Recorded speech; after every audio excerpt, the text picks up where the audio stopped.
வீட்டுல எத்தனை பொம்பளை இருந்து என்ன பிரயோஜனம்? பூவை மட்டும் முடிங்கி வச்சுக்கிறாங்க ரோசா வடத்து தலையில. தண்ணி நம்ம தான் ஊத்த வேண்டியா இருக்குது. தம்பி அண்ணே என்ன பார்த்த பக்கம்? சும்மாதான் அப்படியே வந்தேன். மலுப்புற மாதிரி இருக்கு. அதான் உங்ககிட்ட எப்படி சொல்றதுன்னு தெரியல. வாங்க சும்மா நினைக்கும் நீங்க உட்காந்து பேசுவோம். வாங்கண்ணே. மக்கள் ஒண்ணு உங்கள்ட்ட ரொம்ப கேட்காம இருக்கமுல்ல. கேட்டாவும் மனசு சங்கடமா இருக்கு. இந்த கல்யாண ராமன்ட்ட கேட்கறதுக்கு மட்டும் நீங்க எதையும் இப்படி எல்லாம் முன்ன பின்னமெல்லாம் மலுப்ப வேண்டாம். எதா இருந்தாலும் சும்மா கேளு தம்பி.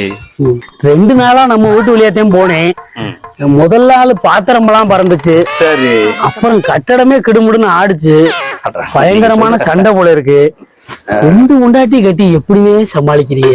ஓ அதான்